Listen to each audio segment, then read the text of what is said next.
ನಮಸ್ಕಾರ. ಕರ್ನಾಟಕ ದಿನಕ್ಕೆ ಸ್ವಾಗತ. ನಾನು ತೇಜಸ್ವಿನಿ. ಈಗ ಹೆಡ್ಲೈನ್ಸ್. ಸುಟ್ಟು ಹೋದ ಈ ಸ್ಕೂಟರ್ ಪ್ರಕರಣ, ಕಂಪನಿಗೆ 25,000 ದಂಡ, ಗ್ರಾಹಕ ನ್ಯಾಯಾಲಯದ ಆದೇಶ. ಶಾಸಕರಿಂದ ಭಾರೀ ಔತಣಕೂಟ, ದೊಡ್ಡ ಉಡುಗೊರೆ ನೀಡುತ್ತಿರುವುದರ ಹಿಂದಿನ ತಾಂತ್ರಿಕಾರಿಕೆ ಏನು? ಕೆಡಿಪಿ ಸಭೆಯಲ್ಲಿ ಚೇತನ್ ಪ್ರಶ್ನೆ. ಪರಿಹಾರ ನೀಡದ ಹಿನ್ನೆಲೆ ಕೆಎಸ್ಆರ್ಟಿಸಿ ಬಸ್ ಸೀಸ್, ನಡು ರಸ್ತೆಯಲ್ಲಿ ಪ್ರಯಾಣಿಕರ ಅಳಲು.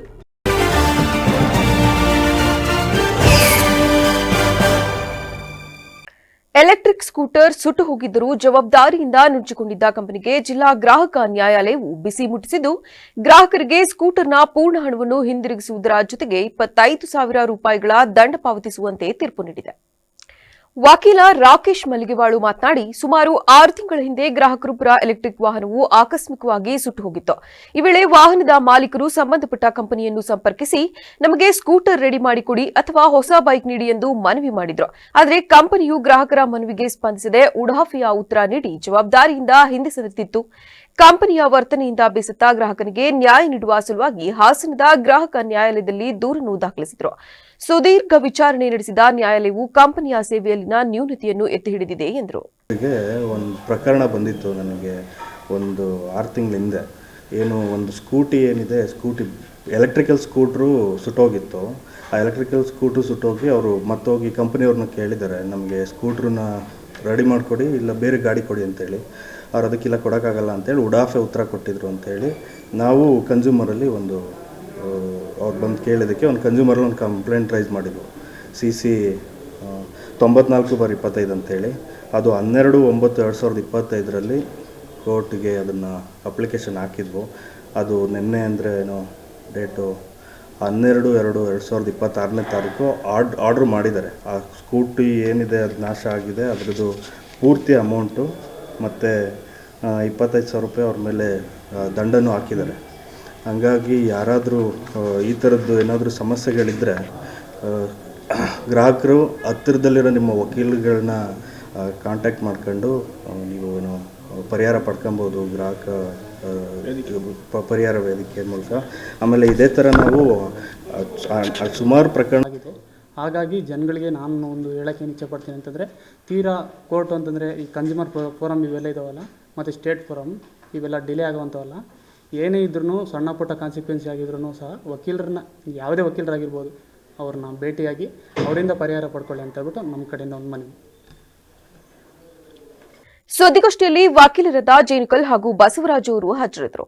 ಇಲ್ಲಿಯವರೆಗೂ ಬೇಲೂರು ವಿಧಾನಸಭಾ ಕ್ಷೇತ್ರವನ್ನು ಆಳಿದ ಯಾವ ಶಾಸಕರು ಲಕ್ಷಾಂತರ ರೂಪಾಯಿ ವೆಚ್ಚ ಮಾಡಿ ಔತಣಕೂಟ ನೀಡಿರಲಿಲ್ಲ.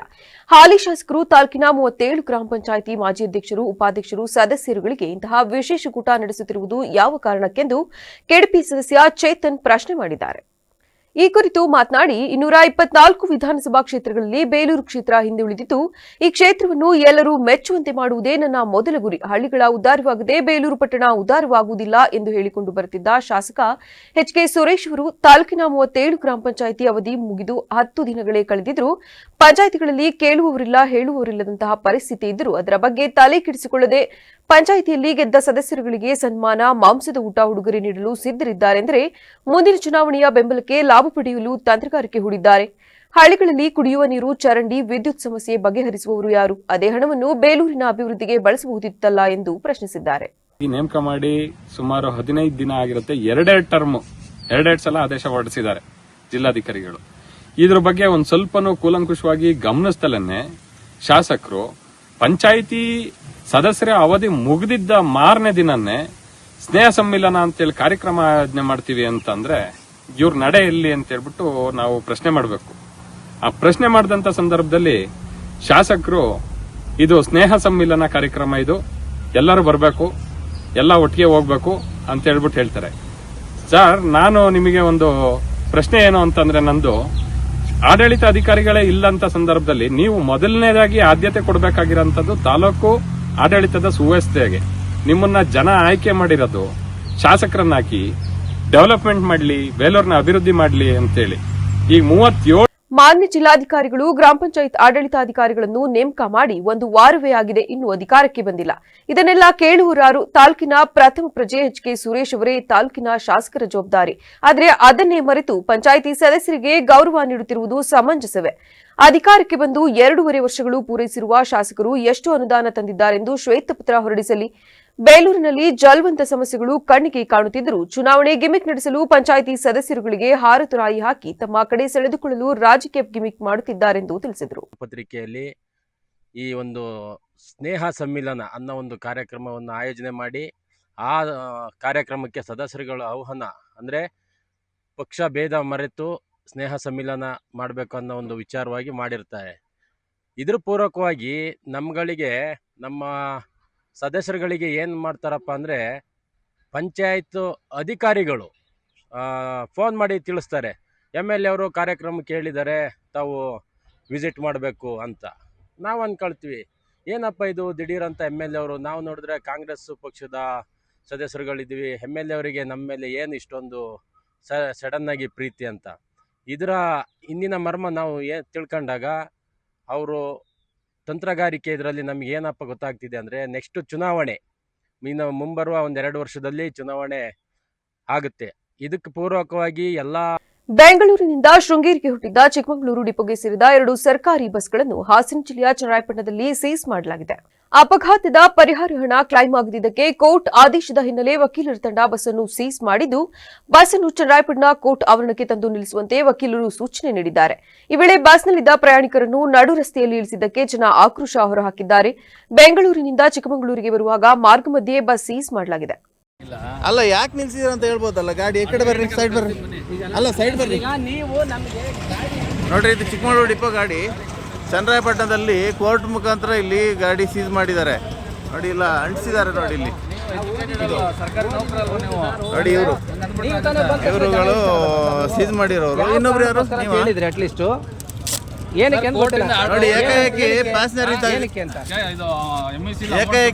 ಪ್ಯಾಸೆಂಜರ್ ಇದ್ದ ಗಾಡಿ ನಿಲ್ಲಿಸಿ ಪ್ಯಾಸೆಂಜರ್ನೆಲ್ಲ ಇಳಿಸಿ ಕೋರ್ಟಿಗೆ ಸರೆಂಡರ್ ಮಾಡ್ತೀವಿ ಅಂತ ಹೇಳ್ತಾ ಇದ್ದಾರೆ. ಡೀಸನ್ ಇಂದ ಇದು ಅಮೌಂಟ್ ಕಟ್ಟಲಿಲ್ಲ ಅಂತ ಯಾರ ಡೆತ್ ಆದವ್ರ ಕಡೆಯವರಿಗೆ.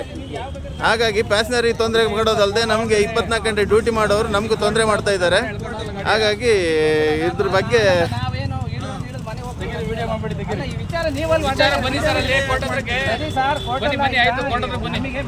ಕೋರ್ಟ್ ಹತ್ರ ನಾವ್ ಯಾಕೆ ಬರೋಣ ಸರ್? ಕೋರ್ಟ್ ಹತ್ರ ನಾವ್ ಯಾಕೆ ಬರೋಣ? ನೀವು ಏಕಾಏಕಿ ಪೊಲೀಸ್ ಕರ್ಕೊಂಡು ಬಂದು ಸೀಸ್ ಮಾಡ್ಬೇಕನ್ರಿ. ಪೊಲೀಸ್ ಕರ್ಕೊಂಡ್ ಬರ್ಬೇಕು ನೀವು.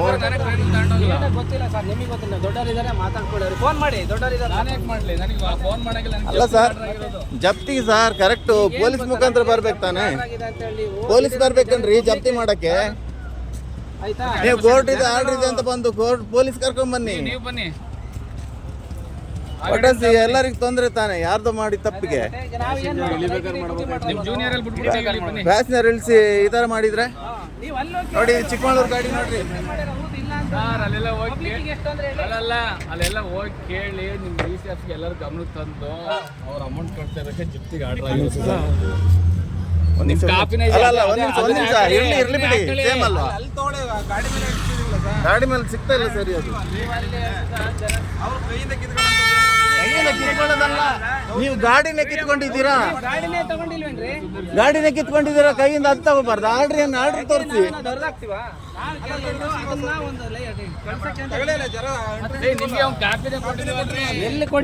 ಪತ್ರಕರ್ತ ಹಾಗೂ ಲೇಖಕ ಮಲ್ನಾಡ್ ಮೆಹಬೂಬ್ ವಿರಚಿತ ಮೂಲ ನಿವಾಸಿ ಮುಕ್ತ ಭಾರತ ಕೃತಿ ಬಿಡುಗಡೆ ಸಮಾರಂಭವು ಫೆಬ್ರವರಿ 15ರಂದು ಬೆಳಗ್ಗೆ 11 ಗಂಟೆಗೆ ನಗರದ ಜಿಲ್ಲಾ ಕನ್ನಡ ಸಾಹಿತ್ಯ ಪರಿಷತ್ ಭವನದಲ್ಲಿ ನಡೆಯಲಿದೆ ಎಂದು ಪತ್ರಕರ್ತ ನಾಗರಾಜ್ ಹೆತ್ತೂರ್ ತಿಳಿಸಿದರು. ನಗರದಲ್ಲಿ ಶುಕ್ರವಾರ ಸುದ್ದಿಗೋಷ್ಠಿಯಲ್ಲಿ ಮಾತನಾಡಿ, ಮಲ್ನಾಡ್ ಮೆಹಬೂಬ್ ಅವರ 6ನೇ ಕೃತಿಯನ್ನು ಹಾಸನದ ಕಲಾ ಮತ್ತು ವಿಜ್ಞಾನ ಸ್ನಾತಕೋತ್ತರ ಕಾಲೇಜಿನ ಪ್ರಾಂಶುಪಾಲರಾದ ಇರ್ಷಾದ್ ಬಿಡುಗಡೆ ಮಾಡಲಿದ್ದಾರೆ. ಆಲೂರಿನ ಕನ್ನಡ ಉಪನ್ಯಾಸಕ ರೋಹಿತ್ ಅಗಸರವಳ್ಳಿ ಕೃತಿ ಕುರಿತು ಮಾತನಾಡಲಿದ್ದಾರೆ. ಕಾರ್ಯಕ್ರಮದಲ್ಲಿ ಸಾಮಾಜಿಕ ಕಾರ್ಯಕರ್ತೆ ನಗ್ನಾ ನಜೀರ್ ಚಿಕ್ಕನೇರಳೆ, ಮಂಡಿತ ಪ್ರಕಾಶಕರಾದ ಮಹಮ್ಮದ್ ಅಜರುದ್ದೀನ್ ಮುಖ್ಯ ಅತಿಥಿಗಳಾಗಿ ಭಾಗವಹಿಸಲಿದ್ದಾರೆ. ಅಧ್ಯಕ್ಷತೆಯನ್ನು ಸಿಐಟಿಯು ಜಿಲ್ಲಾಧ್ಯಕ್ಷ ಧರ್ಮೇಶ್ ವಹಿಸಲಿದ್ದಾರೆ ಎಂದರು. ಮೂಲ ನಿವಾಸಿ ಮುಕ್ತ ಭಾರತ ಕೃತಿ ಸಮಾಜದಲ್ಲಿ ಚಿಂತನೆಗೆ ಪ್ರೇರಣೆ ನೀಡುವ ಉದ್ದೇಶ ಹೊಂದಿದ್ದು ಮುಸ್ಲಿಂ ಸಮುದಾಯವನ್ನು ಗುರಿಯಾಗಿಸಿಕೊಂಡು ನಡೆಯುತ್ತಿರುವ ಅಪವಾದ ರಾಜಕಾರಣ, ವಿಕೃತ ಇತಿಹಾಸ ನಿರ್ಮಾಣ ಹಾಗೂ ಸಾಮಾಜಿಕ ಜಾಲತಾಣಗಳಲ್ಲಿ ಹರಡುವ ಅರ್ಧಸತ್ಯಗಳ ಪರಿಣಾಮಗಳನ್ನು ವಿಶ್ಲೇಷಿಸುತ್ತದೆ ಎಂದು ತಿಳಿಸಿದರು. ಮೆಹಬೂಬ್ ಅವರ ಸಾಹಿತ್ಯಕ್ಕೆ ಸಂಬಂಧಪಟ್ಟಂತೆ ಇವತ್ತು ಒಂದು ಪತ್ರಿಕಾಗೋಷ್ಠಿ ಮಾಡ್ತಾಯಿದ್ದೀವಿ. ಈಗಾಗಲೇ ಗೊತ್ತಿರೋ ಹಾಗೆ ಸುಮಾರು ಒಂದು 4-5 ಪುಸ್ತಕಗಳನ್ನು ಬರೆದಿರ್ತಕ್ಕಂತಹ ನಮ್ಮ ಮೆಹಬೂಬ್ ಅವರು ಇದೀಗ ಅವರ 6ನೇ ಪುಸ್ತಕ ಮೂಲ ನಿವಾಸಿ ಮುಕ್ತ ಭಾರತ ಅಂತ ಹೇಳಿ ಈ ಪುಸ್ತಕನ ನಾವು ಹೊರತರ್ತಾ ಇದ್ದೀವಿ. ಹಾಗಾಗಿ ಈ ಪತ್ರಿಕಾಗೋಷ್ಠಿನ ಮಾಡ್ತಾಯಿದ್ದೀವಿ. ಈಗಾಗಲೇ ಅದು ನಿಮಗೆ ಗೊತ್ತಿರೋ ಹಾಗೆ ಏನು ಸಮಾಜದಲ್ಲಿ ನಡೀತಾ ಇರ್ತಕ್ಕಂತಹ ದ್ವೇಷ ಮತ್ತು ಪರಸ್ಪರ ವಾಗ್ವಾದ ಈ ಥರದ್ದೆಲ್ಲ ಒಂದಷ್ಟು ಆರ್ಟಿಕಲ್ಸು ಬೇರೆ ಬೇರೆ ಎಲ್ಲವನ್ನು ಕೂಡ ಮಾಡಿ ಸತ್ಯ ಮಿಥ್ಯ ಇದ್ರ ಬಗ್ಗೆ ಒಂದಷ್ಟು ರಚನಾತ್ಮಕವಾಗಿ ಮತ್ತು ವಿಮರ್ಶಾತ್ಮಕವಾಗಿ ಬರೆದಿರ್ತಕ್ಕಂಥ ಒಂದು ಅಪರೂಪದ ಕೃತಿನ ಇದೇ 17ನೇ ತಾರೀಕು ಹಾಸನದ ಕನ್ನಡ ಸಾಹಿತ್ಯ ಪರಿಷತ್ ಭವನದಲ್ಲಿ ನಾವು ಬಿಡುಗಡೆ ಮಾಡ್ತಾಯಿದ್ದೀವಿ. ಭಾಳ ಅದ್ಭುತವಾದ ಒಂದು ಕೃತಿ. ಈಗಿನ ಪರಿಸ್ಥಿತಿಗೆ ಸಂಬಂಧಪಟ್ಟಂತೆ ವಿಶೇಷವಾದ ಲೇಖನಗಳನ್ನು ಇದರಲ್ಲಿ ಹಾಕಿದ್ದೀವಿ. ಅದನ್ನು ನಾವು ಈಗ ತೊಗೊಬಂದು ಈ ಥರ ಆಗಬೇಕಾಗಿತ್ತು, ಈ ಥರ ಮಾಡುವಂಥದ್ದೆಲ್ಲ ವಿಮರ್ಶೆ ಮಾಡೋದು, ಅದನ್ನು ಏನು ಮಾಡೋದು, ಮತ್ತು ಅದಾದ ನಂತರ ಒಂದು ಸಮುದಾಯದ ಮೇಲೆ ಅದನ್ನು ಹೇರೋದು. ಈ ಸಮುದಾಯನೇ ಇದಕ್ಕೆ ಕಾರಣ ಅಂತಲೂ ಕೂಡ ಇರೋದು. ಇದರಿಂದ ಏನಾಗುತ್ತೆ ಅಂತಂದರೆ ಸಮಾಜದಲ್ಲಿ ತಪ್ಪು ಕಲ್ಪನೆಗಳು ತುಂಬಾ ಬರ್ತದೆ. ತಪ್ಪು ಕಲ್ಪನೆಗಳು ಎಷ್ಟು ಬರ್ತವೆ ಅಂತ ಹೇಳಿದ್ರೆ ಸರ್ ಅದನ್ನೇ ನೀವು ಅದಕ್ಕೆ ನಾನು ಹೇಳ್ತಿದ್ದೀನಿ ಅಂದರೆ ಹೇಳ್ತಾರೆ ಯಾರು ಯಾವ ವಿಷಯವನ್ನ ಮ್ಯಾನಿಪುಲೇಟ್ ಮಾಡಿದ್ದಾರೆ, ಯಾರು ಯಾವ ವಿಷಯವನ್ನ ಯಾವ ಸಮೂಹದ ಮೇಲೆ ಹಾಕಿದ್ದಾರೆ, ಇವೆಲ್ಲವೂ ಕೂಡ ಡೀಟೇಲ್. ಸರ್ ನಾನು ಹೇಳೋದು, ನೀವು ಆ ಪುಸ್ತಕ ಬಿಡುಗಡೆಗೆ ಬಂದರೆ ನಿಮಗೆ ಸಂಪೂರ್ಣವಾಗಿ ಅಲ್ಲಿ ಸಿಗುತ್ತೆ. ಅಲ್ಲ ಸಸ್ಪೆನ್ಸ್ ಇರಲಿ ಅಂತ, ಸಸ್ಪೆನ್ಸ್ ಬಂದರೆ ಚೆನ್ನಾಗಿರುತ್ತೆ. ಬರಬೇಕು, ಅಲ್ಲೇ ಬಂದು ಮಾತಾಡೋಣ, ಅಲ್ಲೇ ಬಂದರೆ ನೀವು ಚೆನ್ನಾಗಿರುತ್ತೆ ಅಂತ ನಾನು ಅದು ಪೂರ್ತಿ ಹೇಳ್ತಾ ಇಲ್ಲ. ಹಾಗಾಗಿ ನೀವು ಅಲ್ಲಿಗೆ ಬಂದರೆ ನಿಮಗೆ ಸಂಪೂರ್ಣವಾಗಿ ಅರ್ಥ ಆಗುತ್ತೆ, ಸಂವಾದ ಇರುತ್ತೆ. ನೀವು ಕೂಡ ಒಂದು ಪ್ರಶ್ನೆ ಮಾಡ್ಬೋದು. ಹೌದೌದು, ಇಲ್ಲ ಯಾವುದೇ ಕಾಂಟ್ರವರ್ಸಿ ಅದನ್ನು ಸುದ್ದಿಗೋಷ್ಠಿಯಲ್ಲಿ ಲೇಖಕ ಮಲ್ಲಾನ್ ಮೆಹಬೂಬ್ ಹಾಗೂ ಪತ್ರಕರ್ತ ತೌಫಿಕ್ ಅಹಮದ್ ಉಪಸ್ಥಿತರಿದ್ದರು. ಬೇಲೂರು ತಾಲೂಕು ಅರೆಹಳ್ಳಿಯ ಮೇಲನಹಳ್ಳಿ ರಸ್ತೆಯಲ್ಲಿರುವ ಸರ್ಕಾರಿ ಕನ್ನಡ ಹಿರಿಯ ಪ್ರಾಥಮಿಕ ಶಾಲೆಯಲ್ಲಿ ಆಯೋಜಿಸಲಾಗಿದ್ದ ವಿಜ್ಞಾನ ವಸ್ತು ಪ್ರದರ್ಶನದಲ್ಲಿ ವಿದ್ಯಾರ್ಥಿಗಳು ಬಹಳ ಆಸಕ್ತಿಯಿಂದ ಭಾಗವಹಿಸಿದರು. 1ನೇ ತರಗತಿಯಿಂದ 7ನೇ ತರಗತಿಯವರೆಗಿನ ವಿದ್ಯಾರ್ಥಿಗಳಿಗೆ ಆಯೋಜಿಸಲಾಗಿದ್ದ 2025-26ನೇ ಸಾಲಿನ ವಿಜ್ಞಾನ ವಸ್ತು ಪ್ರದರ್ಶನದಲ್ಲಿ ಜೆಸಿಬಿ ಮಾದರಿ, ಜಲವಿದ್ಯುತ್ ಶಕ್ತಿ ತಯಾರಿಕಾ ಮಾದರಿ, ಸೂರ್ಯನ ಸುತ್ತ ಗ್ರಹಗಳ ತಿರುಗುವಿಕೆ, ವಾಯುಮಾಲಿನ್ಯಕ್ಕೆ ಕಾರಣವಾಗುವ ಅಂಶಗಳು, ಹಗಲು ಮತ್ತು ರಾತ್ರಿ ಮಾದರಿ ಸೇರಿದಂತೆ ಇನ್ನು ಮುಂತಾದ ಮಾದರಿಗಳನ್ನು ವಿದ್ಯಾರ್ಥಿಗಳು ಶಿಕ್ಷಕರ ಮಾರ್ಗದರ್ಶನದಲ್ಲಿ ತಯಾರಿಸಿ ಮಾದರಿಗಳಿಗೆ ಸಂಬಂಧಿಸಿದ ಮಾಹಿತಿಯನ್ನು ಸವಿವರವಾಗಿ ಹೇಳಿದರು. ತಿರುಗುವುದರಿಂದ ಅದರ ಒಂದು ಭಾಗ ಸೂರ್ಯನ ಬೆಳಕಿಗೆ ಒಡ್ಡಿಕೊಂಡಾಗ ಅಗಲಾಗುವುದು, ಮತ್ತು ಅದೇ ಸಮಯದಲ್ಲಿ ಸೂರ್ಯನಿಂದ ದೂರವಿರುವ ಭಾಗವು ಕತ್ತಲೆಯಿಂದ ರಾತ್ರಿಯನ್ನು ಅನುಭವಿಸುತ್ತದೆ.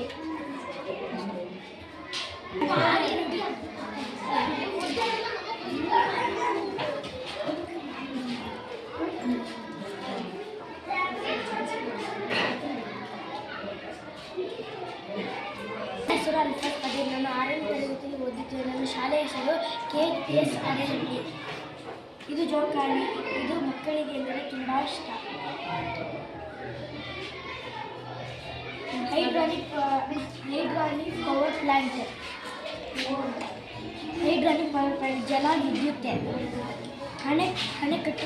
ಅಣೆಕಟ್ಟುಗಳಲ್ಲಿ ಸಂಗ್ರಹಿಸಿದ ನೀರನ್ನು ಮೇಲಿಂದ ಕೆಳಗೆ ಹಾರಿಸಿದಾಗ ಆ ನೀರು ಟರ್ಬೈನ್ಗಳಿಗೆ ಬೀಳಿದಾಗ ಟರ್ಬೈನ್ಗಳು ತಿರುಗುತ್ತವೆ.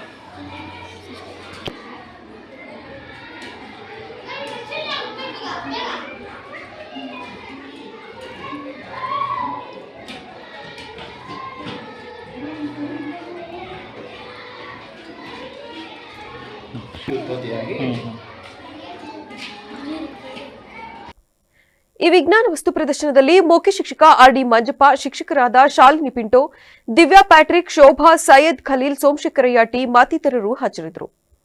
ಪಟ್ಟಣದಲ್ಲಿ ಗುರುವಾರ ಕೇಂದ್ರ ಸರ್ಕಾರದ ಕಾರ್ಮಿಕ ವಿರೋಧಿ ನೀತಿ ಖಂಡಿಸಿ ಎಐಟಿಯುಸಿ ನೇತೃತ್ವದಲ್ಲಿ ವಿವಿಧ ಕಾರ್ಮಿಕ ಸಂಘಟನೆಗಳು ಪ್ರತಿಭಟನೆ ನಡೆಸಿವೆ. ಗ್ರಾಮ ಪಂಚಾಯಿತಿ ಹೊರಗುತ್ತಿಗೆ ನೌಕರರು, ಅಂಗನವಾಡಿ ನೌಕರರು, ಬಿಸಿಯೂಟ ನೌಕರರು, ಕೊತ್ತಲು ಗಣಪತಿ ಉದ್ಯಾನದಿಂದ ಪ್ರಮುಖ ಬೀದಿಗಳಲ್ಲಿ ಕೇಂದ್ರ ಸರ್ಕಾರದ ಕಾರ್ಮಿಕ ವಿರೋಧಿ ನೀತಿ ವಿರುದ್ಧ ಘೋಷಣೆಗಳನ್ನು ಕೂಗುತ್ತಾ ಮೆರವಣಿಗೆಯಲ್ಲಿ ಅನಕ್ರು ವೃತ್ತಕ್ಕೆ ತೆರಳಿ ಮಾನವ ಸರಪಳಿ ನಿರ್ಮಿಸಿದರು. ಬಳಿಕ ಕೆಲಕಾಲ ರಸ್ತೆ ತಡೆ ನಡೆಸಿ ಪ್ರತಿಭಟನೆ ನಡೆಸಿದರು. ಈ ವೇಳೆ ಸಿಐಟಿಯು ಮುಖಂಡ ಲಿಂಗರಾಜ್ ಮಾತನಾಡಿ, ಕೇಂದ್ರ ಸರ್ಕಾರ ಕಾರ್ಪೊರೇಟ್ ಕಂಪನಿಗಳ ಹಿತ ಕಾಯುವ ಉದ್ದೇಶದಿಂದ ತಂದಿರುವ ಕಾರ್ಮಿಕ ವಿರೋಧಿ ಕಾನೂನು ಕಾರ್ಮಿಕರ ಹಕ್ಕು ಮತ್ತು ಹಿತಾಸಕ್ತಿಗೆ ವಿರುದ್ಧವಾಗಿದ್ದು, ಕೂಡಲೇ ಇದನ್ನು ಹಿಂಪಡೆಯಬೇಕು. ರದ್ದುಪಡಿಸಿರುವ ಕನಿಷ್ಠ ವೇತನ ಪದ್ಧತಿಯನ್ನು ಪುನಃ ಜಾರಿಗೆ ತರಬೇಕು. ಅಂಗನವಾಡಿ, ಗ್ರಾಮ ಪಂಚಾಯಿತಿ ನೌಕರರಿಗೆ ಸೇವಾ ಭದ್ರತೆ ದೊರಕಿಸಲು ಕ್ರಮ ಕೈಗೊಳ್ಳಬೇಕೆಂದು ಆಗ್ರಹಿಸಿದರು. ಜೆಸಿಟಿಯು ನೇತೃತ್ವದಲ್ಲಿ ಕೇಂದ್ರ ಸರ್ಕಾರ ಜಾರಿಗೆ ತಂದಿರುವಂತಹ 4 ಕಾರ್ಮಿಕ ಸಂಹಿತೆಗಳನ್ನು ವಿರೋಧಿಸಿ ಭಾರತೀಯಾದ್ಯಂತ ಇವತ್ತು ಜೆಸಿಟಿ ನೇತೃತ್ವದಲ್ಲಿ ಪ್ರತಿಭಟನೆಯನ್ನು ಮಾಡ್ತಾ ಇದ್ದೀವಿ. ಕೇಂದ್ರ ಸರ್ಕಾರ ತಂದಿರುವಂತಹ ಕಾರ್ಮಿಕ ಸಂಹಿತೆಗಳು ಏನಿದ್ದಾವೆ ಅದರಲ್ಲಿ ಕನಿಷ್ಠ ವೇತನ ಕೇಳೋಗಿಲ್ಲ, ರಜೆ ಕೇಳೋಂಗಿಲ್ಲ, ಹೋರಾಟ ಮಾಡೋಂಗಿಲ್ಲ, ಮುಷ್ಕರ ಮಾಡೋಂಗಿಲ್ಲ. ಒಟ್ಟಲ್ಲಿ ಅವರ ಕಾನೂನುಗಳ ಪ್ರಕಾರ ಕಾರ್ಮಿಕರು ಇವತ್ತು ಕಾರ್ಮಿಕರಾಗದೆ ಜೀತದಾಳುಗಳು ಅನ್ನೋ ರೀತಿಯಲ್ಲಿ ಇವತ್ತು ಕೇಂದ್ರ ಸರ್ಕಾರ ವಿರೋಧಿ ನೀತಿ ಕೇಂದ್ರ ಸರ್ಕಾರದಿಂದ ಮಂಜೂರಾಗುವ ಹಂತದಲ್ಲಿದ್ದಾವೆ. ಅದು ಮಂಜೂರಾಗಿ ಆಗಬಾರದು ಅನ್ನೋದೇ ನಮ್ಮಗಳ ಒಂದು ಒತ್ತಡ. ಜೊತೆಯಲ್ಲಿ ಕೆಲಸವನ್ನೇ ಹೆಚ್ಚಿಸಿದ್ದಾರೆ, ಕಾರ್ಯಕ್ಷಮತೆ ಅವರಿಗೆ ಜಾಸ್ತಿ ಬೇಕು. ಆದರೆ ಇವರುಗಳನ್ನು ಗಣನೆಗೆ ತೆಗೆದುಕೊಳ್ಳಕ್ಕೆ ಅವರಿಗೆ ಬೇಡ. ಕೆಲಸ ಎಫ್ಎಸ್ ಮಾಡಿ ಆಹಾರ ವಿಧಾನ ಯಾವುದೋ ಒಂದು ರಾಜ್ಯಕ್ಕೆ ಯಾವುದೋ ಒಂದು ದೇಶಕ್ಕೆ ಮಾಡಿದ ಹಾಗೆ ಮಾಡ್ತಾ ಇದ್ದಾರೆ. ಏನಂತ ಹೇಳಿದ್ರೆ ಹಿಂದೆ ಅತ್ತೆಯರು ಕೊಡ್ತಾ ಇದ್ರು ಇಷ್ಟಿಷ್ಟು, ಇದು ನಾನು ಬರೋದ್ರೊಳಗೆ ಇಷ್ಟು ಅಡಿಗೆ ಮಾಡಿರಮ್ಮ ಆ ಟೈಪ್. ಪ್ರತಿಭಟನೆಯಲ್ಲಿ ಮುಖಂಡರಾದ ಅಶೋಕ್, ಲೀನಾ ಡಯಾಸ್, ಅಂಬಿಕಾ ಮತ್ತಿತರರು ಭಾಗಿಯಾಗಿದ್ದರು. ದೇಹದ ಬಹುಮುಖ್ಯವಾದ ಅಂಗವೆಂದರೆ ಕಣ್ಣು. ಅದರ ಬಗ್ಗೆ ಯಾರೂ ನಿರ್ಲಕ್ಷಿಸಬಾರದು. ನಿಮಗೆ ದೃಷ್ಟಿದೋಷವಿದ್ದರೆ ಹೆದರುವ ಅವಶ್ಯಕತೆ ಇಲ್ಲ. ತಕ್ಷಣ ಹತ್ತಿರದ ಕಣ್ಣಿನ ಆಸ್ಪತ್ರೆಗೆ ತೆರಳಿ ಪ್ರಥಮ ಚಿಕಿತ್ಸೆ ಪಡೆದುಕೊಳ್ಳಿ ಎಂದು ಲಯನ್ಸ್ ಸೂಪರ್ ಸ್ಪೆಷಾಲಿಟಿ ಕಣ್ಣಿನ ಆಸ್ಪತ್ರೆಯ ವೈದ್ಯಾಧಿಕಾರಿ ಚೈತ್ರ ತಿಳಿಸಿದ್ದಾರೆ. ಮಳವಳ್ಳಿ ತಾಲೂಕಿನ ಹಲಗೂರು ಗ್ರಾಮದ ಹಲಗೂರು ಲಯನ್ಸ್ ಕ್ಲಬ್ ಆವರಣದಲ್ಲಿ ಅಂತಾರಾಷ್ಟ್ರೀಯ ಲಯನ್ಸ್ ಸಂಸ್ಥೆಗಳ ಒಕ್ಕೂಟ, ಬಿಡಬ್ಲ್ಯೂ ಲಯನ್ಸ್ ಸೂಪರ್ ಸ್ಪೆಷಾಲಿಟಿ ಕಣ್ಣಿನ ಆಸ್ಪತ್ರೆ ಮತ್ತು ಜಿಲ್ಲಾ ಅಂಧತ್ವ ನಿಯಂತ್ರಣ ವಿಭಾಗದ ಸಂಯುಕ್ತಾಶ್ರಯದಲ್ಲಿ ಉಚಿತ ಕಣ್ಣಿನ ಪರೀಕ್ಷೆ ಮತ್ತು ಆಧುನಿಕ ಶಸ್ತ್ರಚಿಕಿತ್ಸೆ ಮೂಲಕ ಐಒಎಲ್ ಅಳವಡಿಕೆ ಶಿಬಿರ ಉದ್ಘಾಟಿಸಿ ಮಾತನಾಡಿದ ಅವರು, ನಮ್ಮ ಆಸ್ಪತ್ರೆ ವತಿಯಿಂದ ಉಚಿತವಾಗಿ ಕಣ್ಣಿನ ಪರೀಕ್ಷೆ ನಡೆಸಿ ಅವಶ್ಯಕತೆ ಇರುವವರಿಗೆ ಶಸ್ತ್ರಚಿಕಿತ್ಸೆ ಮಾಡಲಾಗಿದೆ. ಇದುವರೆಗೂ ಲಕ್ಷಾಂತರ ಜನರಿಗೆ ಕಣ್ಣಿನ ಸಮಸ್ಯೆಯನ್ನು ನಿವಾರಿಸಿದ್ದೇವೆ. ಯಾವುದಕ್ಕೂ ಭಯಪಡದೆ ಇಂತಹ ಶಿಬಿರಗಳನ್ನು ಸದ್ಬಳಕೆ ಮಾಡಿಕೊಂಡು ನಿಮ್ಮ ಕಣ್ಣನ್ನು ತಪಾಸಣೆ ಮಾಡಿಸಿಕೊಳ್ಳುವುದು ಸೂಕ್ತ ಎಂದರು. ಕಾರ್ಯಕ್ರಮದ ಅಧ್ಯಕ್ಷತೆ ವಹಿಸಿದ್ದ ಲಯನ್ಸ್ ಸಂಸ್ಥೆಯ ಅಧ್ಯಕ್ಷರಾದ ಜಿಎಸ್ ಮನೋಹರ್ ಮಾತನಾಡಿ, ನಮ್ಮ ಸಂಸ್ಥೆಯು 45 ವರ್ಷಗಳಿಂದ ಸಾರ್ವಜನಿಕರಿಗೆ ಅನುಕೂಲವಾಗುವ ಆರೋಗ್ಯ ಶಿಬಿರ, ಹೃದಯ ರೋಗ, ಕಿವಿ, ಗಂಟಲು ಮತ್ತು ಮೂಗು, ದಂತಕ್ಕೆ ಸಂಬಂಧಪಟ್ಟ ರೋಗಗಳ ತಪಾಸಣಾ ಶಿಬಿರದ ಕಾರ್ಯಕ್ರಮವನ್ನು ಉಚಿತವಾಗಿ ಆಯೋಜಿಸಿಕೊಂಡು ಬರುತ್ತಿದ್ದೇವೆ. ಇಂದಿನ ಈ ಶಿಬಿರದಲ್ಲಿ ಸುಮಾರು 85ಕ್ಕೂ ಹೆಚ್ಚು ಶಿಬಿರಾರ್ಥಿಗಳನ್ನು ತಪಾಸಣೆ ನಡೆಸಲಾಗಿದ್ದು, ಅದರಲ್ಲಿ 30 ಜನರಿಗೆ ಶಸ್ತ್ರಚಿಕಿತ್ಸೆ ಅವಶ್ಯಕತೆ ಇದ್ದು ಅವರನ್ನು ಇಂದು ಬೆಂಗಳೂರಿಗೆ ಕರೆದೊಯ್ದು ಶಸ್ತ್ರಚಿಕಿತ್ಸೆಯ ನಂತರ ಶನಿವಾರ ಇದೇ ಸ್ಥಳಕ್ಕೆ ಕರೆದುಕೊಂಡು ಬಂದು ಬಿಡಲಾಗುತ್ತದೆ ಎಂದು ತಿಳಿಸಿದರು. ಕಣ್ಣಿನ ಆಸ್ಪತ್ರೆ ಹಲವಾರು ವರ್ಷಗಳಿಂದ ಉಚಿತವಾಗಿ ಶಸ್ತ್ರಚಿಕಿತ್ಸೆ ಮಾಡ್ಕೊಂಡು ಬಂದಿದೆ. ಲಕ್ಷಾಂತರ ಜನರಿಗೆ ದೃಷ್ಟಿ ಬರೋ ಥರ ಮಾಡಿದೆ. ನೀವು ಮತ್ತೆ ನಿಮಗೆ ಪರಿಚಯ ಇರೋರು ಏನಾದರೂ ಕಣ್ಣಲ್ಲಿ ಸಮಸ್ಯೆ ಇದ್ದರೆ ಅವ್ರಿಗೂ ಹೇಳಿ ಕ್ಯಾಮ್ ಸ್ಕ್ರೀನಿಂಗ್ ಎಲ್ಲ ಬರೋ ಥರ ಮಾಡ್ಬೋದು. ಏನು ಸಮಸ್ಯೆ ಇಲ್ಲ, ಏನು ಹೆದರ್ಕೊಳ್ಳೋ ಅವಶ್ಯಕತೆ ಇಲ್ಲ, ಎಲ್ಲ ಉಚಿತವಾಗಿ ನಡೆಯುತ್ತೆ. ನಿಮ್ಗೆ ಏನು ಸಮಸ್ಯೆ ಇದ್ರೂ ನಮ್ಮ ಹತ್ರ ಹೇಳ್ಕೊಳ್ಬೋದು. ಎಲ್ಲ ಪರೀಕ್ಷೆ ಮಾಡಿ ಯಾರಿಗೆ ಯಾವ ಥರ ಶಸ್ತ್ರಚಿಕಿತ್ಸೆ ಬೇಕು ಅದನ್ನ ಮಾಡ್ಕೊಡ್ಲ. ಕಣ್ಣಿನ ಆರೈಕೆ ಬಗ್ಗೆ ಹೇಳಿ ಮೇಡಮ್, ಏನು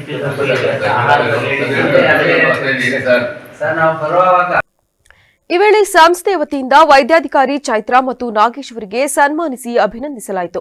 ಕಾರ್ಯಕ್ರಮದಲ್ಲಿ ಅಧ್ಯಕ್ಷರಾದ ಬಿಎಸ್ ಮನೋಹರ, ಖಜಾಂಚಿ ಸಿ ಪ್ರವೀಣ, ಕಾರ್ಯದರ್ಶಿ ಎಟಿ ಶ್ರೀನಿವಾಸ್ ಸೇರಿದಂತೆ ಸದಸ್ಯರುಗಳಾದ ಡಾ ಎಸ್ ನಾಗೇಶ್, ಎಎಸ್ ದೇವರಾಜು ಮತ್ತಿತರರು ಹಾಜರಿದ್ದರು. ಕ್ಲಿನಿಕ್ನಲ್ಲಿ ರೋಗಿಯೊಬ್ಬರಿಗೆ ಗ್ಲೂಕೋಸ್ ನೀಡಿ ಚಿಕಿತ್ಸೆ ನೀಡುತ್ತಿದ್ದ ಸಂದರ್ಭದಲ್ಲಿ ದಲಿತ ಸಂಘರ್ಷ ಸಮಿತಿಯ ಜಿಲ್ಲಾ ಸಂಚಾಲಕ ಕುಕ್ಕೂರು ರಾಜು ಮತ್ತು ಪದಾಧಿಕಾರಿಗಳು ಭೇಟಿ ನೀಡಿ ಆಯುಷ್ ವೈದ್ಯರು ಆಲೋಪತಿಕ್ ಚಿಕಿತ್ಸೆ ನೀಡಲು ಸರ್ಕಾರ ಅನುಮತಿ ನೀಡಿದೆಯೇ ಎಂದು ವೈದ್ಯರಿಗೆ ಪ್ರಶ್ನಿಸಿದ್ದಾರೆ. ಪಟ್ಟಣದ ಖಾಸಗಿ ಬಸ್ ನಿಲ್ದಾಣದ ಎದುರು ಇರುವ ಶ್ರೀ ಮಹದೇಶ್ವರ ಕಾಂಪ್ಲೆಕ್ಸ್ನಲ್ಲಿ ಶ್ರೀ ರಾಘವೇಂದ್ರ ಕ್ಲಿನಿಕ್ನ ಮಾಲೀಕರು ಹಾಗೂ ಬಿಎಎಂಎಸ್ ಪದವಿ ಪಡೆದು ವೈದ್ಯರಾಗಿ ಸೇವೆ ಸಲ್ಲಿಸುತ್ತಿರುವ ಡಾ ಉಮೇಶ್ ಶೆಟ್ಟಿ ಅವರಿಗೆ ಕೊಕ್ಕೂರು ರಾಜು ಅವರು ಅಲೋಪತಿಕ್ ಚಿಕಿತ್ಸೆ ನೀಡಲು ನಿಮಗೆ ಸರ್ಕಾರ ಅನುಮತಿ ನೀಡಿದೆಯೇ ಎಂದು ಪ್ರಶ್ನಿಸಿದಾಗ ಗಲಿಬಿಲಿಗೊಂಡ ವೈದ್ಯರು ನಮ್ಮನ್ನು ಕೇಳಲು ಬೇರೆಯವರಿದ್ದಾರೆ ನೀವ್ಯಾರು ಎಂದು ಕೇಳಿದ ವೇಳೆ ಆಯುಷ್ ಜಿಲ್ಲಾ ವೈದ್ಯಾಧಿಕಾರಿಗಳಿಗೆ ಫೋನ್ ಮಾಡಿ ವೈದ್ಯರ ಕರ್ತವ್ಯದ ಬಗ್ಗೆ ಪ್ರಶ್ನೆ ಮಾಡಿದಾಗ ಆಯುಷ್ನಲ್ಲಿ ಅಲೋಪತಿಕ್ ಸೇವೆ ಮಾಡಲು ಅವಕಾಶವಿಲ್ಲ, ಅವರ ಬಗ್ಗೆ ದೂರುಗಳಿದ್ದರೆ ಕೂಡಲೇ ನನ್ನ ಫೋನ್ ನಂಬರ್ಗೆ ವಾಟ್ಸ್ಆಪ್ ಮಾಡಿ ಕ್ರಮ ವಹಿಸುತ್ತೇವೆಂದು ತಿಳಿಸಿದರು. ನಾವು ಅಲ್ಲಿ ಇವ್ರ ಹತ್ರ ಕೇಳಬೇಕಾರಲ್ಲಿ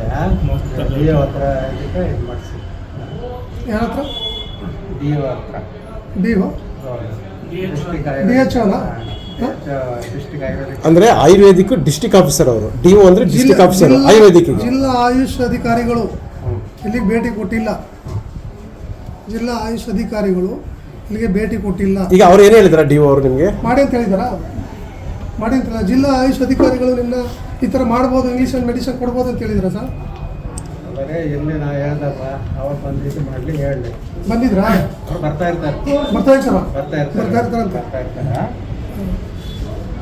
ಇರ್ತಾರೆ ಇಂಗ್ಲೀಷ್ ಮೆಡಿಸಿನ್ ಕೊಡಿ ಅಂತ ಹೇಳಿದಾರಂತೆ. ಅದಕ್ಕೆ ಹೊರಗಡೆ ಡ್ರಿಪ್ಸ್ ಕಟ್ಟಿದ್ದಾರೆ. ಇದೆಲ್ಲ ನೋಡಿ ಸರ್, ಅವರೇ ಹೇಳಿದಾರ ಕೊಡ್ಬೋದು ಅಂತ ಡಿಒ ಎಮರ್ಜೆನ್ಸಿ ಕೊಡ್ಬೋದು ಅಂತ ಹೇಳಿದಾರ? ಹೊರಗಡೆ ನೋಡಿ ಬನ್ನಿ ಸರ್, ಎಲ್ಲ ಆಯುರ್ವೇದಿಕ್ ನೋಡೋಣ. ಈ ಅಧಿಕಾರಿಗಳು ಏನು ಮಾಡ್ತಿದ್ದಾರೆ, ಯಾಕೆ ಇಲ್ಲಿ ತನಕ ವಿಸಿಟ್ ಕೊಟ್ಟಿಲ್ಲ? ಏನಾದ್ರು ವ್ಯತ್ಯಾಸ ಆದರೆ ಯಾರು ಕೊಡೆ? ಇವರು ಆಂಟಿಬಯೋಟಿಕ್ಕು, ಹೈಯರ್ ಇಂಜೆಕ್ಷನ್ನು ಕೊಟ್ಬಿಟ್ಟು ಸ್ಟಿರಾಯ್ಡ್ ಮಾತ್ರೆಗಳನ್ನೆಲ್ಲ ಕೊಟ್ಟಾಗ ಕಳೆದ ಬಾರಿ ಒಂದು ಪ್ರಕರಣ ಆಗಿತ್ತು. ಇದನ್ನೆಲ್ಲ ಕೊಟ್ಟರೆ ಆರೋಗ್ಯದಲ್ಲಿ ವ್ಯತಿರಿಕ್ತ ಪರಿಣಾಮ ಬೀರೋದಿಲ್ಲ ಜನರ ಮೇಲೆ. ನೋಡಿ ಯಾವ ರೀತಿ ಹೇಳ್ತಾರೆ, ನೀವು ಕೇಳೋಕ್ಕಾಗ ಸಾರ್ವಜನಿಕರು, ನಾವೇ ನಮ್ಮ ಸಂಬಂಧಿಕರು ಸುಮಾರು ಜನ ಬಂದು ತೋರಿಸ್ರು, ವ್ಯತಿರಿಕ್ತ ಪರಿಣಾಮ ಬೀರಿದೆ. ಈಗ ನಿಮ್ಮ ಆರೋಪ ಏನು? ಈಗ ಇದು ಆಯುರ್ವೇದಿಕ್ ಹಾಸ್ಪಿಟಲ್ ಸರ್, ಅವ್ರು ಆಯುರ್ವೇದಿಕ್ ಪರ್ಮಿಷನ್ ತಗೊಂಡ್ರು. ಇವ್ರು ಇಂಗ್ಲೀಷ್ ಮೆಡಿಸಿನ್ ಕೊಡ್ತಾ ಇದ್ದಾರೆ. ನೀವು ಹೊರಗಡೆ ನೋಡಲ್ಲ, ಡ್ರಿಪ್ಸ್ ಕಟ್ಟಿದ್ದಾರೆ. ಅವ್ರು ಡ್ರಿಪ್ಸ್ ಕಟ್ಟಿದ್ದಾರೆ. ಅವ್ರಿಗಾದ್ರೂ ನೀವ್ಯಾರು ಕೇಳಕ್ಕೆ ಅಂತ ಹೇಳ್ತಿದ್ದಾರೆ. ಇಲ್ಲಿ ಬರ್ತಕ್ಕಂಥವ್ರು ಯಾರು? ಗುಬ್ಬಿ ತಾಲೂಕಿನಲ್ಲಿ ಸುಮಾರು 33 ಹಾಲಿನ ಡೈರಿಯ ಉಪಕೇಂದ್ರಗಳನ್ನು ತೆರೆದಿರುವುದು ಗ್ರಾಮೀಣ ಭಾಗದ ರೈತರಿಗೆ ಅನುಕೂಲವಾಗಿದೆ ಎಂದು ತುಮೂಲ್ ನಿರ್ದೇಶಕಿ ಭಾರತಿ ಶ್ರೀನಿವಾಸ್ ತಿಳಿಸಿದರು. ಗುಬ್ಬಿ ತಾಲೂಕಿನ ಲಿಂಗಮ್ಮನಹಳ್ಳಿಯಲ್ಲಿ ಹಮ್ಮಿಕೊಂಡಿದ್ದ ಹಾಲು ಶೇಖರಣಾ ಪ್ರಾರಂಭೋತ್ಸವ ಕಾರ್ಯಕ್ರಮ ಉದ್ಘಾಟಿಸಿ ಮಾತನಾಡಿದ ಅವರು, ನಾನು ಚುನಾವಣೆಯಲ್ಲಿ ಗೆದ್ದ ಮೇಲೆ ಸಾಕಷ್ಟು ಡೈರಿಗಳನ್ನು ಪ್ರಾರಂಭ ಮಾಡಲಾಗುತ್ತಿದ್ದು, ಇದರಿಂದ ಗ್ರಾಮೀಣ ಭಾಗದ ರೈತರಿಗೆ ಸರ್ಕಾರದಿಂದ ಬರುವ ಸೌಲಭ್ಯವನ್ನು ತಲುಪಿಸಿದಂತಾಗುತ್ತಿದೆ. ಫೆಬ್ರವರಿ 21ರಿಂದ ಹಾಲು ಉತ್ಪಾದಕರಿಗೆ ₹1 ಪ್ರೋತ್ಸಾಹಧನವನ್ನು ನೀಡುತ್ತಿದ್ದೇವೆ. ಈ ಯೋಜನೆ ಕೆಲವು ತಿಂಗಳಿಗೆ ಮಾತ್ರ ಸೀಮಿತವಾಗಿರುತ್ತದೆ. ಹಾಲು ಹಾಕುವ ರೈತರು ಮರಣ ಹೊಂದಿದರೆ 50,000 ಹಣವನ್ನು ನೀಡಲಾಗುತ್ತದೆ. ಹಸು ಮರಣ ಹೊಂದಿದರೆ 70,000 ಹಣವನ್ನು ನೀಡುತ್ತೇವೆ. ರೈತರ ಬಣವೆ ಸುಟ್ಟು ಹೋದರೆ 10,000 ಹಣ ನೀಡುತ್ತೇವೆ. ರೈತರ ವಿದ್ಯಾಭ್ಯಾಸಕ್ಕೆ ಅನುದಾನವನ್ನು ನೀಡುತ್ತೇವೆಂದು ತಿಳಿಸಿದರು. ವ್ಯಕ್ತಿಗತವಾಗಿ ಆದಾಯ ಗಳಿಸಬೇಕು ಮತ್ತು ಎಷ್ಟು ಕುಟುಂಬಗಳು ಆರ್ಥಿಕವಾಗಿ ಸದೃಢ ಆಗಲಿಕ್ಕೆ ಇದು ಒಂದು ಆಧಾರವಾಗಿ ಆಯ್ತು ಅನ್ನೋದ್ರ ಬಗ್ಗೆ ನಾವು ಯೋಚನೆ ಮಾಡಿದಾಗ ಸಣ್ಣ ಹೇಳಿದ್ರೆ 15 ದಿವಸಕ್ಕೆ 1 ಲಕ್ಷ ಬರುತ್ತೆ ನನಗೆ ಖರ್ಚು ಎಷ್ಟಾಗುತ್ತೆ ಏನಾಗುತ್ತೆ ಅದ್ರ ಬಗ್ಗೆ ನನಗೆ ಗೊತ್ತಿಲ್ಲ. ಆದರೆ ಎಲ್ಲೋ ಒಂದು ಕಡೆ ಹೆಣ್ಮಕ್ಳು ಕೈ ಚಾಚದ ದುಡ್ಡಿಗೆ ಇವೆಲ್ಲ ನಿಂತೋಗ್ಬಿಡುತ್ತಾ, ಒಂದು ಹಸು ಸಾಕಿದ್ರೆ ಅವ್ರ ಜೀವನ ಅವರೇ ರೂಪಿಸ್ಕೊಳ್ಳೋದಕ್ಕೆ ಒಂದು ಒಳ್ಳೆ ಇದು ನಿಮ್ಗೆಲ್ಲ ಆಧಾರ ಅಂತ ಹೇಳ್ಬಿಟ್ಟು ನಾವೆಲ್ಲ ಭಾವಿಸ್ಬೇಕಾಗುತ್ತೆ. ನನಗೆ ಅನಿಸುತ್ತೆ, ನಾವು ನಮ್ಮ ಪಾರ್ಕ ಗ್ರಾಮ ಶಿವರಾಮಪುರದಲ್ಲಿ ಮೊನ್ನೆ ಒಂದು ಓಪನ್ ಮಾಡಿಸಿದ್ರು. ಅಲ್ಲೇನಾಗುತ್ತೆ, ಅಲ್ಲಿ ಇರೋರೆಲ್ಲ ಒಂಥರ 25 ಜನ, ಇವರೇ ಹಸು ಸಾಕ್ತಾರ, ಇವ್ರು ಏನಾದ್ರು ಉದ್ಯೋಗ ಮಾಡ್ತಾರ ಅಂತಾರ.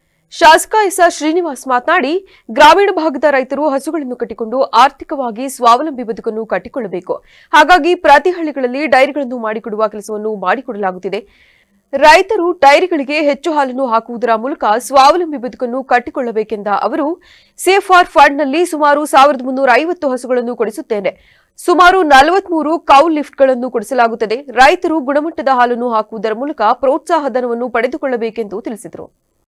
ಗಮನ ಕೊಡಕ್ಕೆ ಮತ್ತು ಪ್ರೋತ್ಸಾಹ ಕೊಡೋಕ್ಕೋಸ್ಕರ ಈ ಕಾನ್ಸೆಪ್ಟ್ ನಮ್ಮ ಒಕ್ಕೂಟದಿಂದ ತಂದಿರೋದು. ನಮ್ಮ ಹೆಣ್ಮಕ್ಳು, ನಮ್ಮ PUC ಆದ್ಮೇಲೆ ನಮ್ಮ ರೈತರ ಹೆಣ್ಮಕ್ಳು ಹೆಚ್ಚು ಅಂಕಗಳನ್ನ ತಗೊಂಡಿರೋರಿಗೆ, ಅವ್ರಿಗೆ ಡಿಗ್ರಿ ಓದೋವರೆಗೂ ಅವ್ರಿಗೆ ಫ್ರೀ ಹಾಸ್ಟೆಲ್ ಕೊಡ್ತಾ ಇದ್ವಿ ನಾವು. ನಮ್ಮ ಒಕ್ಕೂಟದಿಂದ ಆ ಕಾನ್ಸೆಪ್ಟ್ ಇದೆ. ಅದು ಬೇರೆ ಯಾವುದೇ ಪ್ರೈವೇಟ್ ಡೈರಿಯಿಂದ ಆ ಬೆನಿಫಿಟ್ ಎಲ್ಲ ಸಿಗಲ್ಲ. ಜೊತೆಗೆ ನಮ್ಮಲ್ಲಿ ಇದು ಮೇವು ಕತ್ತರಿಸೋ ಯಂತ್ರಗಳನ್ನ ಮತ್ತು ಹಾಲು ಕರೆಯುವ ಯಂತ್ರಗಳನ್ನ ಮತ್ತು ಮ್ಯಾಟ್ಗಳನ್ನ ಕೊಟ್ಟಿದ್ದೀವಿ. ಸಾಕೋರು 10 ಹಸು ಸಾಕಿ 10 ಹಸು ಸಾಕೋರು 100 ಹಸು ಸಾಕಿ ಅನ್ನೋ ಒಂದು ಇಟ್ಕೊಂಡು ನಾವು ರೈತರಿಗೆ ಸಹಾಯ ಮಾಡಬೇಕು ಅನ್ನೋ ದೃಷ್ಟಿಯಿಂದ 50%. ಈ ಸಂದರ್ಭದಲ್ಲಿ ಸಂಘದ ಅಧ್ಯಕ್ಷ ಚೇತನ್, ಉಪಾಧ್ಯಕ್ಷ ಅಬು ಸಾಲೇಹ, ಗ್ಯಾರಂಟಿ ಸಮಿತಿ ಅಧ್ಯಕ್ಷ ವೆಂಕಟೇಶ್, ತೆಂಗೂನಾರು ಮಹಾಮಂಡಳಿ ನಿರ್ದೇಶಕ ಸಣ್ಣರಂಗಯ್ಯ, ಕಾರ್ಯದರ್ಶಿ ಉಮೇಶ್ ಹಾಗೂ ಗ್ರಾಮಸ್ಥರು ಭಾಗವಹಿಸಿದರು. ಈಗ ಮತ್ತೊಮ್ಮೆ ಹೆಡ್ಲೈನ್ಸ್. ಸುಟ್ಟು ಹೋದ ಇ ಸ್ಕೂಟರ್ ಪ್ರಕರಣ, ಕಂಪನಿಗೆ 25,000 ದಂಡ, ಗ್ರಾಹಕ ನ್ಯಾಯಾಲಯದ ಆದೇಶ. ಶಾಸಕರಿಂದ ಭಾರೀ ಔತಣಕೂಟ, ದೊಡ್ಡ ಉಡುಗೊರೆ ನೀಡುತ್ತಿರುವುದರ ಹಿಂದಿನ ತಂತ್ರಗಾರಿಕೆ ಏನು? ಕೆಡಿಪಿ ಸಭೆಯಲ್ಲಿ ಚೇತನ್ ಪ್ರಶ್ನೆ. ಪರಿಹಾರ ನೀಡದ ಹಿನ್ನೆಲೆ ಕೆಎಸ್ಆರ್ಟಿಸಿ ಬಸ್ ಸೀಸ್, ನಡು ರಸ್ತೆಯಲ್ಲಿ ಪ್ರಯಾಣಿಕರ ಅಳಲು. ಕ್ಷಣ ಕ್ಷಣದ ಸುದ್ದಿಗಾಗಿ ನೋಡ್ತಾ ಇರಿ ವಿವಿಸಿ ಟಿವಿ, ಸತ್ಯದ ಕಡೆ ನಮ್ಮ ನಡೆ.